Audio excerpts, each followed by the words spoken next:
Grace Miller's life had become a pattern she could predict down to the minute. Every morning at 6:30, she woke up to the faint buzz of her alarm, made coffee in her favorite white mug, and watched the sun rise through the kitchen window of her quiet home in Portland, Oregon. She was 38, graceful in manner and gentle in spirit. The kind of woman who always put others first: her husband, Paul, her teenage daughter, Lily, her coworkers, everyone. And yet, inside, there was a quiet emptiness that had slowly grown over the years. Her marriage to Paul wasn't broken, but it wasn't alive either. He was a decent man, loyal, hardworking, and stable. But stability often came at the cost of warmth. Their conversations had turned into exchanges about bills, chores, or Lily's school. The laughter they once shared had faded into polite smiles and nods. Grace often caught herself remembering the early days when every glance between them carried meaning, when she felt seen. But now life felt like a script she was tired of reading. One Friday afternoon, while running errands, she met Clara, the new neighbor who had just moved into the house across the street. Clara was in her early 40s, stylish yet approachable, with a kind of energy that made people want to talk to her. They met in the grocery store, reaching for the same box of tea. Both laughed, and what started as a simple apology turned into a 15-minute conversation about life, marriage, and the small joys of finding a good cup of coffee in town. There was something refreshing about Clara. She spoke openly, without pretending that everything in her life was perfect. Grace admired that honesty. So when Clara invited her and Paul for dinner that weekend, Grace said yes without hesitation. She didn't expect anything special, just a pleasant evening, a change of scenery, maybe a bit of laughter to break the usual routine. That Saturday night, Grace dressed carefully. She chose a simple blue dress and tied her hair in a loose bun. When Paul saw her, he smiled faintly, complimenting her in a way that felt distant but kind. They walked across the street together under the warm glow of the streetlights. The evening breeze carried the scent of fresh-cut grass and something else: anticipation. Mark in Clara's house was warm and inviting. Candles flickered softly on the table, and light music played in the background. The air was easy, filled with conversation and laughter. Grace instantly felt comfortable. Clara had a way of making people relax. She asked questions that made you feel heard. She listened without interrupting, and she laughed easily. Mark, her husband, was friendly, quiet, and clearly admired Clara's energy. The dinner was simple but beautifully done: roasted chicken, salad, and homemade bread. The wine flowed gently, not enough to blur thoughts, just enough to loosen them. The talk started with small things: work, neighbors, the weather, but gradually turned deeper. Mark mentioned how fast time passed after marriage.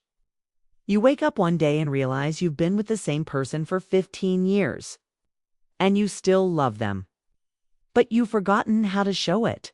Paul nodded, chuckling softly. That's exactly how it feels sometimes.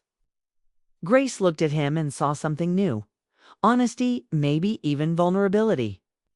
Clara leaned back in her chair, her voice calm and reflective. It's not that love dies, she said. It just changes shape. Sometimes we forget to notice it. The room fell quiet for a moment, not uncomfortably, but with the weight of truth. Grace sipped her wine, feeling that statement settle in her heart. She thought of her mornings, her routines, the quiet dinners where words were few. Maybe she had also stopped noticing love. Later, after dinner, the four of them moved to the living room. The candles flickered lower, and soft jazz replaced the earlier chatter. Clara sat next to Grace, their voices dropping to a gentle murmur.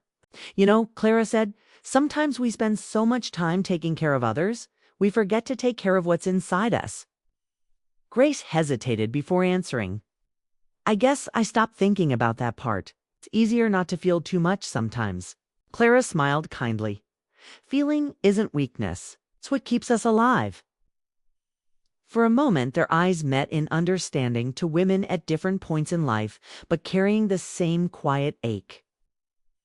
Grace didn't know how to explain it, but that night felt different from any she'd had in years. Not because of excitement or attraction, but because she felt seen again.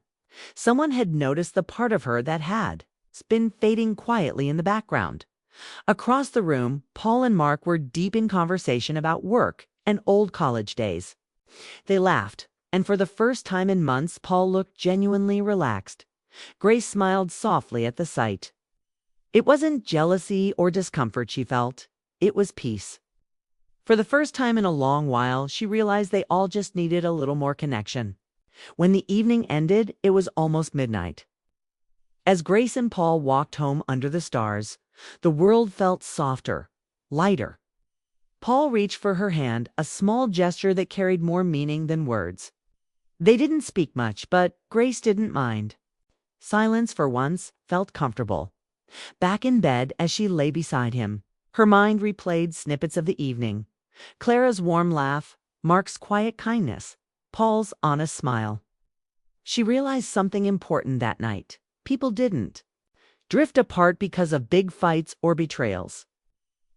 They drifted apart slowly, quietly, through neglect. Grace promised herself she wouldn't let that happen anymore. She wanted to try again, to notice more, feel more, live more. Over the next few days, she found herself thinking often about Clara's words. There was something about her new friend's calm confidence that lingered in Grace's thoughts. They began talking more short conversations while watering plants, sharing recipes, or discussing books. Clara had a way of opening people up, and Grace, who had always been private, found herself talking freely. It wasn't about secrets or gossip. It was about life, the kind of talks that made you think about who you used to be and who you had become. Grace realized she had been living on autopilot for too long. Letting her emotions fade into background noise, she started paying attention again to small things. Like how sunlight hit the kitchen counter in the morning, how Paul's eyes crinkled when he smiled, how Lily's laughter echoed through the house. The world, once muted, seemed full of color again. Paul noticed the change too. He wasn't sure what caused it, but he liked it. Grace seemed lighter, happier, more alive, and that, in turn, made him soften too. They began eating together more, talking about their day, sharing stories like they used to. Still, late at night, Grace sometimes thought about that first evening at Clara's house. The way conversation flowed, the way she had felt so open and understood.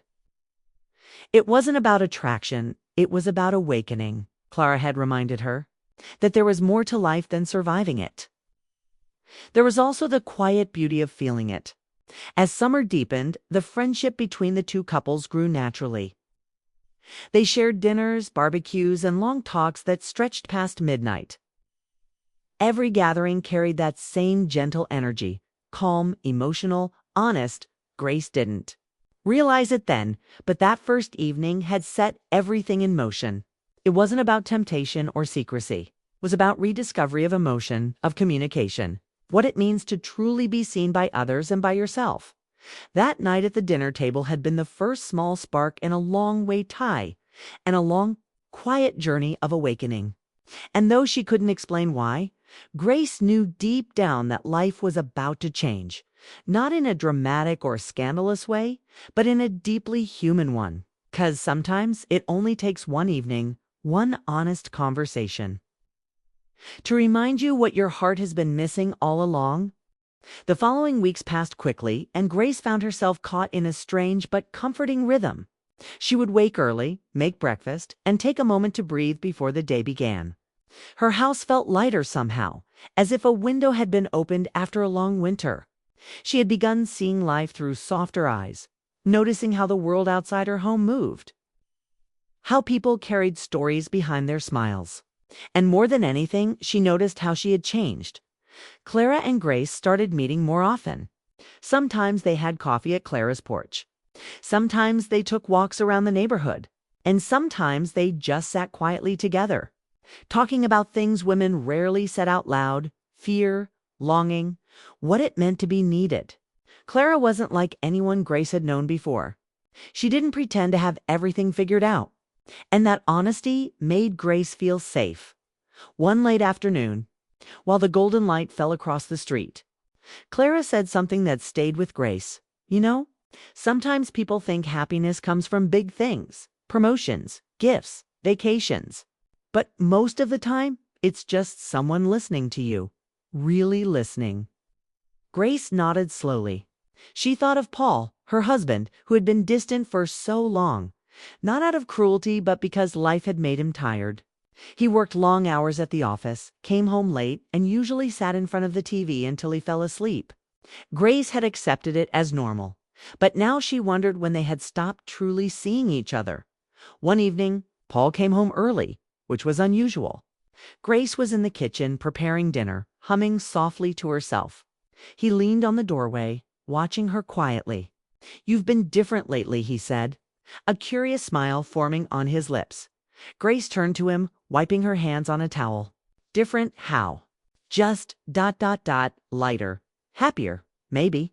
I don't know what's changed, but I can feel it." "Shh." She smiled. "Maybe I just stopped waiting for things to be perfect." He laughed gently, walking over to help her with the plates. That night they ate together without distractions. No phones, no television. Just quiet conversation and the sound of rain against the windows. Grace realized that, for the first time in months, she didn't feel invisible. The next weekend, Clara and Mark invited them over again. This time it wasn't a formal dinner, just pizza, music, and laughter. Grace loved the warmth of their home, the way it felt full of life. Mark told funny stories about his childhood, and even Paul joined in the laughter. Grace felt herself relax, her guard slipping away. Later that night, Clara and Grace sat together near the fireplace while their husbands cleaned up in the kitchen. The flickering light cast soft shadows on the walls. "Do you ever feel like you became someone you didn't plan to be?" Grace asked suddenly. Clara looked thoughtful. "All the time. But I think that's part of growing. We all lose pieces of ourselves somewhere along the way. The trick is to find the ones worth picking up again." Grace's chest tightened at the truth of that. She realized that for years she had been trying to hold everything together: the house, the family, the image of a happy life, without stopping to ask what she needed. And maybe, just maybe, it was okay to want more. After that evening, Grace began to write again. Writing had been her quiet passion when she was younger. She used to fill notebooks with stories and poems, but after marriage, she stopped. Life had been too busy for dreams. Now every night, she would sit by her window with a cup of tea and let her thoughts flow. It was her small way of returning to herself. Paul noticed the change too. He would see her sitting there, pen in hand, the faint light from the lamp illuminating her face. Something about the sight stirred a tenderness in him he hadn't felt in a long time. One night, he joined her, bringing his laptop to the same table. They didn't talk much, but there was comfort in sharing the silence. Clara and Mark also became closer to them as friends. They often met for small gatherings, Sunday brunches, late evening walks, or just casual talks in their driveways. The four of them shared stories about work, family, and how easy it was for love to fade without meaning to. Grace often felt that these moments were slowly stitching something broken back together inside her. One afternoon, Clara called and asked if Grace could help her set up for Mark's birthday surprise. Grace agreed instantly. She loved planning small surprises. When she arrived at their house, Clara greeted her with a hug, the kind that made you feel truly welcome. They spent hours decorating, laughing over the silliest things, and sharing stories about their younger years. As evening approached, they sat on the couch, tired but happy. Clara turned serious for a moment. "Grace, can I tell you something personal?" "Of course." Clara hesitated. "Sometimes I look at Mark and wonder if we're still the same people we used to be. He's good to me. He really is. But there are days I feel like we're just existing side by side." Grace understood instantly. "I know what that feels like." For a long time, neither spoke. The silence was honest. They didn't need to explain further. Both knew what it meant to live with love that had softened into routine. When Paul and Mark arrived later, the party went perfectly. Everyone laughed, took pictures, and for that one night, it felt like they were all a little closer to who they used to be. Grace caught herself looking around the room at her husband, smiling, at her friends chatting, and felt grateful. Not because everything was perfect, but because it was real. After the guests left, Clara thanked her for helping. Grace smiled. "I think we both needed this," she said softly. The next few days were quiet. Paul had to travel for work, leaving Grace alone in the house for the weekend. Normally, she would have felt lonely, but this time she didn't. She called Clara to check in, and they decided to watch a movie together. Clara came over with popcorn and wine, and they settled on the couch like old friends. The movie was lighthearted, something they could laugh about. But halfway through, Clara paused it and said, "Grace, you know what I like about you? You're real. You don't pretend." Grace laughed gently. "If I started pretending now, I think I'd forget who I am entirely." That night, as they talked about their hopes and regrets, Grace realized how important human connection was. Not romantic or dramatic, but simply being seen. It wasn't about betrayal or desire. It was about two people reminding each other that life didn't end after responsibilities took over. When Paul returned 2 days later, Grace greeted him with warmth. He looked tired but happy to be home. They talked late into the night about his trip, about Lily's school projects, about everything and nothing. It wasn't perfect, but it was progress. In the coming weeks, Grace's home felt alive again.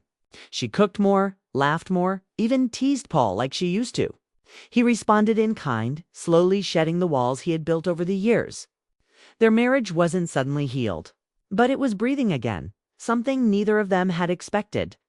Clara, meanwhile, continued to be a part of Grace's world, her quiet confidant and friend.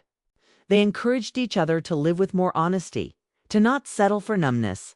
Through their friendship, Grace rediscovered herself, and through that, she began to love her life again. One sunny morning, while sipping coffee on her porch, Grace saw Paul across the yard fixing the mailbox. He looked up, smiled, and waved. She smiled back, realizing that happiness wasn't something you chased, it was something you noticed when you stopped running.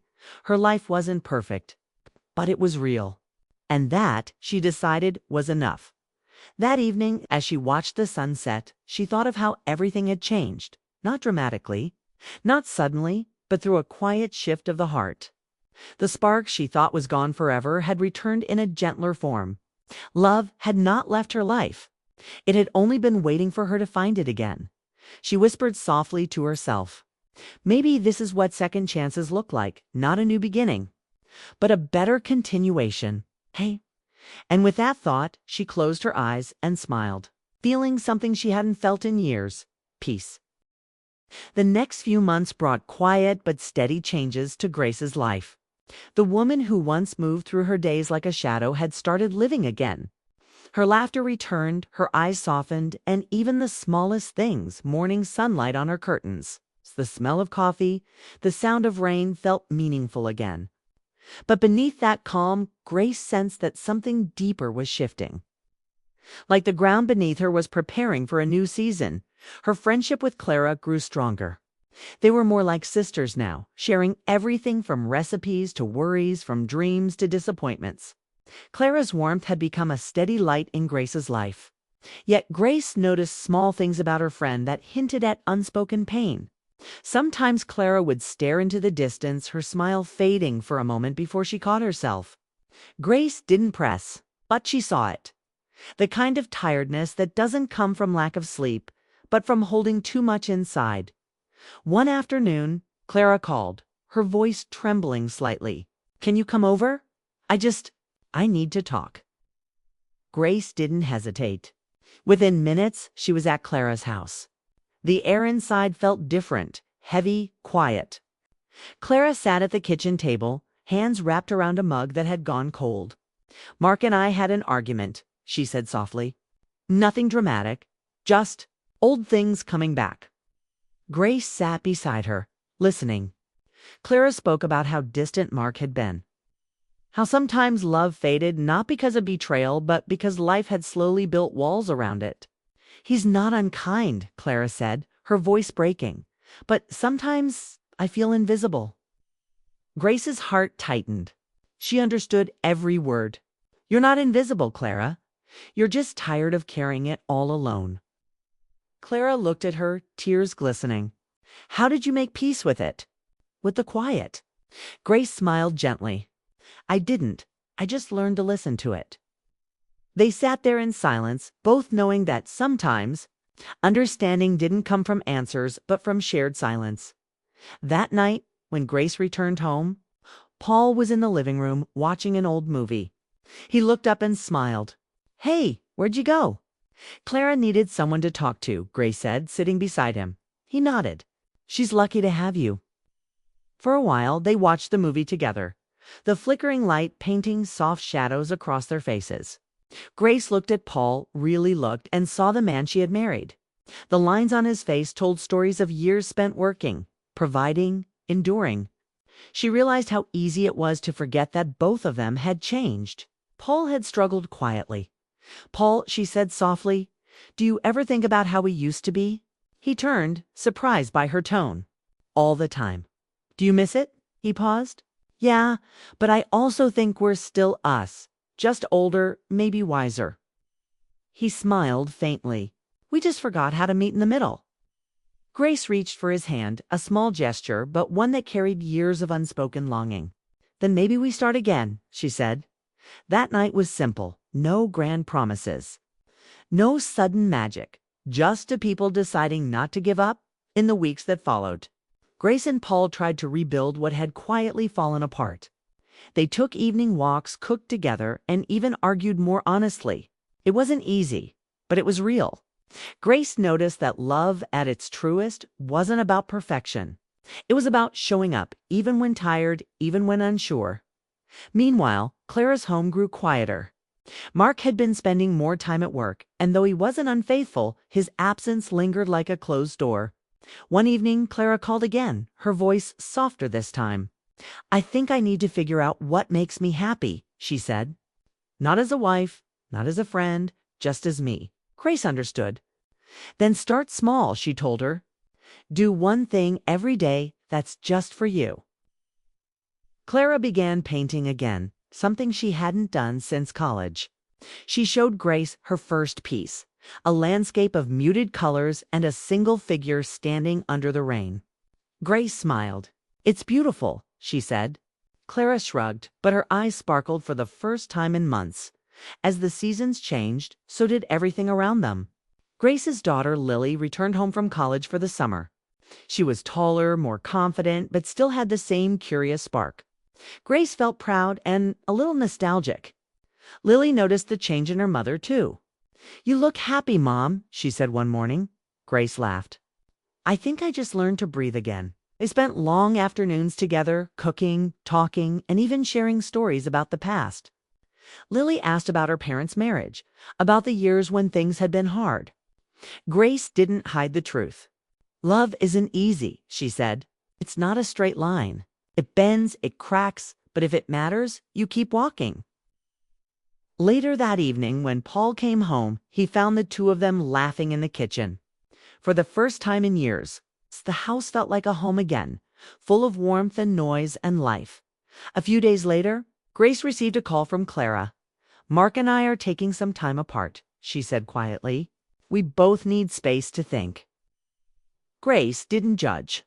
"Sometimes space is the only way to hear your own heart," she said gently. Clara sighed.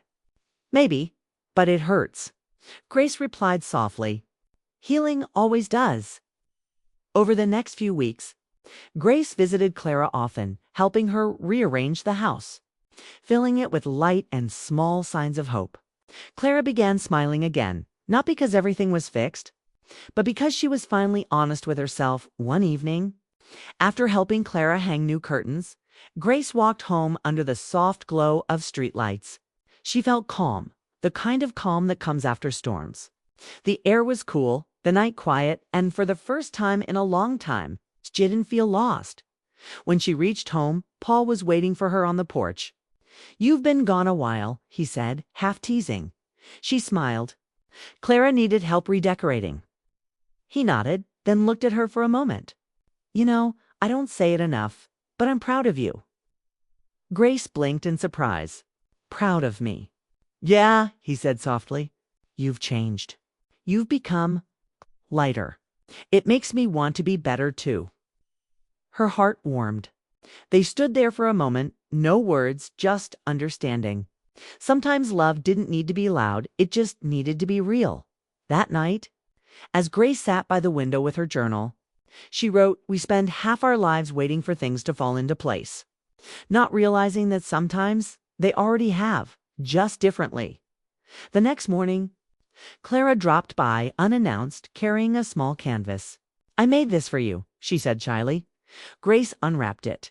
It was a painting of two women standing near a window, one holding a cup of tea, both smiling at the light streaming in. The background was soft, calm, a quiet peace. "It's us," Clara said. "Two people who decided not to give up on life." Grace hugged her tightly. "Thank you. I'll keep it forever." Months passed and life settled into a gentle rhythm. Clara began teaching art classes for local children. Mark visited occasionally, and though they weren't back together, they treated each other with kindness. Paul and Grace found balance in their marriage, rediscovering small joys like slow breakfasts, weekend drives, or quiet evenings spent side by side. One evening, while watching the sunset from her porch, Grace realized something. Life would never be perfect, and it didn't need to be. What mattered was that she was present, truly living, not just existing. She turned to Paul, who was sipping tea beside her, and smiled. "Do you ever think about how far we've come?" He nodded. "Every day." Grace looked at the fading light, the sky painted in soft oranges and pinks. "I think this is what happiness feels like," she said quietly. "Not fireworks, just peace." Paul smiled and took her hand. "Then let's hold on to it."